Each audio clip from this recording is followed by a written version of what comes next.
Trump ने मोदी को white house में बुलाकर अपने बगल में बैठाकर पब्लिकली डिक्टेट किया कि भारत सरकार को ये काम करना होगा और हमने बैठकर वहां जी हजूरी भी की।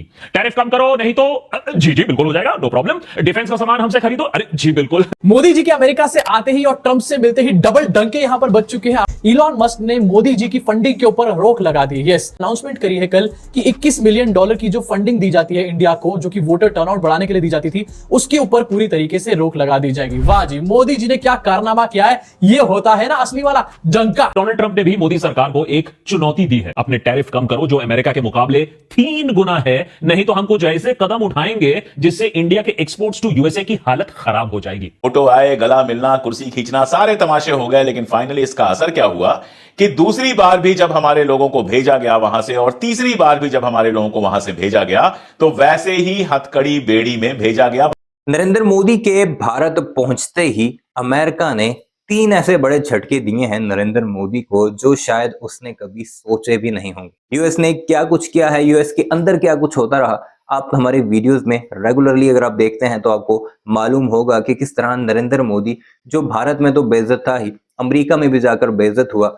अमेरिका के सदर ने उसे बेइज्जत किया, यानी इस्तकबाल अच्छा खासा किया, लेकिन जब प्रेस कॉन्फ्रेंस या मीडिया टॉक हुई तो उसमें नरेंद्र मोदी को वो बेइज्जत करता रहा। और नरेंद्र मोदी को या तो अंग्रेजी समझ नहीं आती थी या फिर उसने डर के मारे पल्लू झाड़ना ही मुनासिब समझा कि ट्रंप को अगर जवाब दिया तो ऐसा ना हो कि यहीं बैठे बैठे कोई नया कट्टा खोल दे। बहरहाल क्या वो 3 चीजें हैं जो ट्रंप ने या अमेरिकन इंतजामिया ने नरेंद्र मोदी के भारत पहुंचते ही की, और उस पर भारतीयों का क्या रद्द-ए-अमल है वो इस वीडियो में आपको दिखाते हैं। सबसे पहले, जैसे ही नरेंद्र मोदी का जहाज भारत में लैंड करता है, दिल्ली पहुंचता है, उसके चंद ही मिनटों बाद कुछ ही किलोमीटर की दूरी पर अमृतसर है, वहां पर एक और जहाज उतरता है जिसमें इलीगल इमिग्रेंट्स होते हैं और उनके हाथों और पैरों में वैसी ही हथकड़ियां और बेड़ियां होती हैं, वैसे ही कमांडोज उन्हें घसीटते हुए लेकर आते हैं। और ये ऐसा नहीं कि सिर्फ एक ही जहाज आया, अब उसके बाद तीसरा जहाज भी बाकायदा तौर पर इंडिया पहुंच चुका है और कोई भी चीज तब्दील नहीं हुई नरेंद्र मोदी के दौरे के बाद, यानी वही हथकड़ियां हैं, वही बेड़ियां हैं,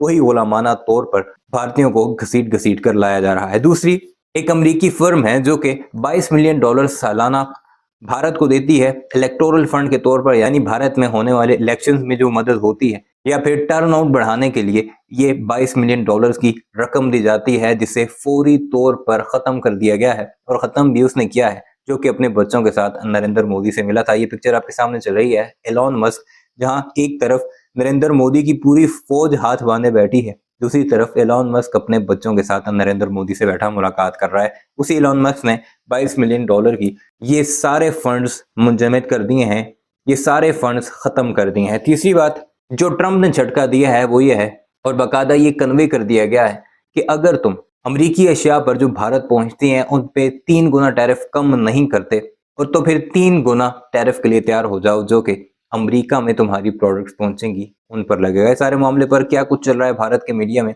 यही सब कुछ आपको आजाद एनालिस्ट की जुबानी सुनाते हैं, क्योंकि गोदी मीडिया में तो अभी भी नरेंद्र मोदी का चर्चा ही हो रहा है।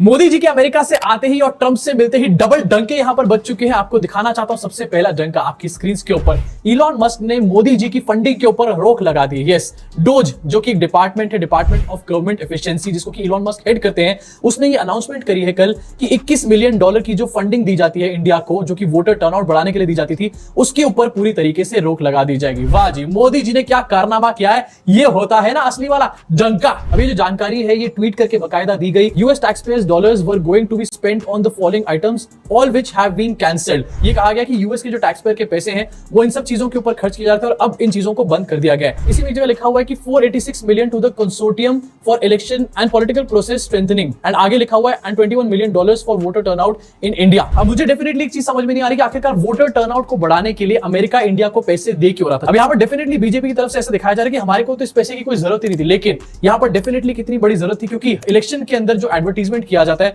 उसके पैसे कहां से आएंगे आखिरकार। अब यहाँ पर ये जो डिसीजन लिया गया ऐसा नहीं सिर्फ इंडिया के ऊपर लिया गया, बहुत सारी अलग अलग कंट्रीज को जो एड दी जाती थी, फंडिंग दी जाती थी, सब यहाँ पर बंद करी गई है। लेकिन बाकी कंट्री के हेड्स जाकर के ये नहीं दिखा रहे थे ना वहां पर कि उनका डंका बज रहा है या फिर उनकी डोनाल्ड ट्रंप के साथ कितनी अच्छी घनिष्ठ मित्रता है, झप्पियां पा रहे हैं आपस में दोनों के दोनों और बहुत ही अच्छी चड्डी बड्डी है। ऐसा दिखा रहे थे सिर्फ हमारे देश के प्रधानमंत्री नरेंद्र मोदी की भैया मोदी जी ट्रंप के बहुत अच्छे दोस्त हैं और अब सब कुछ मोदी जी ठीक करके वहां पर आ जाएंगे जब ट्रंप ने उनको बुला ही लिया है। लेकिन ठीक क्या लग रहा है यहाँ पर, खाक ठीक लग रहा है मुझे तो ट्रंप साहब के यहां मोदी जी गए, सारे तमाशे हुए, फोटो आए, गला मिलना, कुर्सी खींचना, सारे तमाशे हो गए, लेकिन फाइनली इसका असर क्या हुआ कि दूसरी बार भी जब हमारे लोगों को भेजा गया वहां से और तीसरी बार भी जब हमारे लोगों को वहां से भेजा गया तो वैसे ही हथकड़ी बेड़ी में भेजा गया। बस इतना हुआ कि अमेरिका ने इस बार वीडियो बना के जारी नहीं किया, अमेरिका ने हमारे कटे पर, हमारे छिरे पर नमक नहीं छिड़का, वीडियो नहीं बनाया। इसलिए काफी देर तक हम लोगों को भी लगता रहा कि शायद मोदी जी ने ट्रंप से जो बातचीत की है उसमें यह कहा होगा कि भाई हमारे लोगों को थोड़ा इज्जत से भेजो, और उसने सोचकर समझकर हमारे लोगों को बिना हथकड़ी बेड़ी के भेजा होगा, ऐसा हमें लगा था। लेकिन जो ही लोग यहां पर आए अमृतसर में, जो ही कल और आज जहाजें आई और लोगों के इंटरव्यूज आने शुरू किए गए, हालांकि लोगों से, पत्रकारों को मिलने नहीं दिया जा रहा है ताकि हकीकत जनता के सामने ना आए, लेकिन जब दैनिक भास्कर ने पड़ताल की, किसी एक व्यक्ति से बात की, तो पता चला कि इस बार सिर्फ महिलाओं को हथकड़ी बेड़ी नहीं लगाई गई थी, बाकी जितने पुरुष थे उनको हथकड़ी बेड़ी लगाकर रखा गया था। और आप सोच के देखिए, सिखों की पगड़ी निकालकर फेंक दी गई थी। पग जो पहनते हैं, पगड़ी जो पहनते हैं, वो उनके लिए कितनी महत्वपूर्ण होती है आप जानते हैं। 5 जो उनके लिए जरूरी चीजें होती हैं जो वो धारण करते हैं, कड़ा, केश, उसमें एक पगड़ी भी है। केश जो होता है उसके चलते पगड़ी वो बांध के रखते हैं।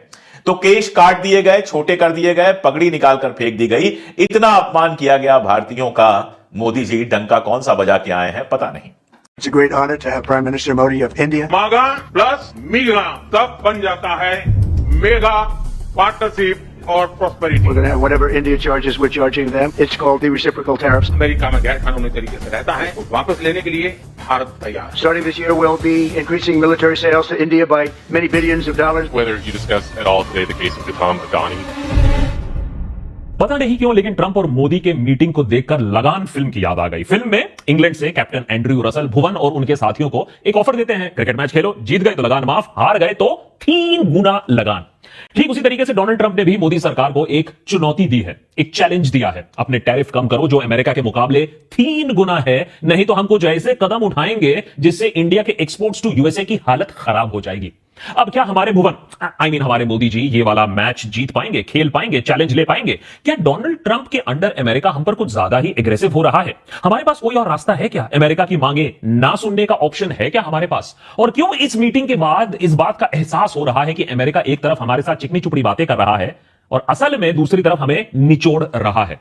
और उसके ऊपर भरी सभा में सबके सामने अडानी को लेकर सवाल मोदी जी से, जिस बात की कल्पना भी आप भारत में नहीं कर सकते हो, वो अमेरिका में घट जाती है। ट्रंप ने मोदी को व्हाइट हाउस में बुलाकर अपने बगल में बैठाकर पब्लिकली डिक्टेट किया कि भारत सरकार को ये काम करना होगा और हमने बैठकर वहां जी हजूरी भी की। टैरिफ कम करो नहीं तो जी बिल्कुल हो जाएगा, नो प्रॉब्लम। डिफेंस का सामान हमसे खरीदो, अरे जी बिल्कुल, हम तो आप ही पर निर्भर है। आत्मनिर्भर क्या होता है? रशिया को छोड़ो, हमसे गैस खरीदो, ऑयल खरीदो, ऑफ कोर्स। वीडियो आपने मुलाहिजा की, कमेंट सेक्शन में इस बारे में अपनी राय का इजहार जरूर कीजिएगा। चैनल को सब्सक्राइब नहीं किया तो जाते जाते उसे जरूर सब्सक्राइब कीजिए।